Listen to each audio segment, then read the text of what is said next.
Studju li jsir kull 6 snin mill-Awtorità l-Ambjent u r-Riżorsi sab kif fl-Ibħra Maltin hawn diversi speċi ta' Dniefel u Baleni.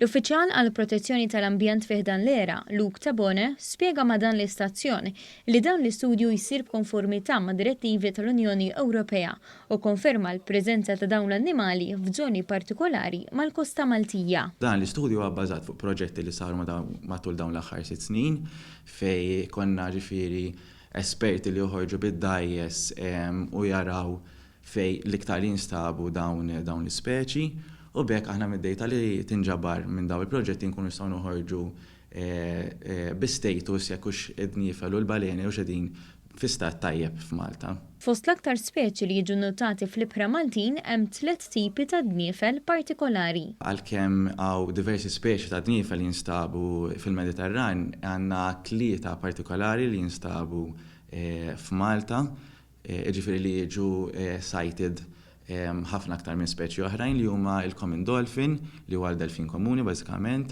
il-bottlenose dolphin u anke l-striped dolphin.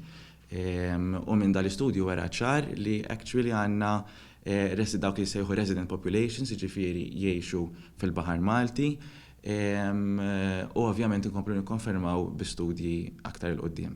Għalkemm rari ġew nnutati wkoll speċi ta' baleni fl-Ibħra Maltin li huma fost l-akbar annimali li jeżistu fid-dinja. Ġieli ġew irrekordjati baleni madwar il-kosta ta' Malta, tajb ngħidu li dawn huma rari ħafna, so huwa aktar diffiċli biex inkun nafu eżatt l-istat tagħhom għall-inqas bħalissa, ġifieri għandna bżonn aktar studji. Minkejja li dan l-istudju jikkonferma l-preżenza ta' dawn l-ispeċi bħala waħda stabbli, hemm bżonn ta' aktar monitoraġġ fit-tul.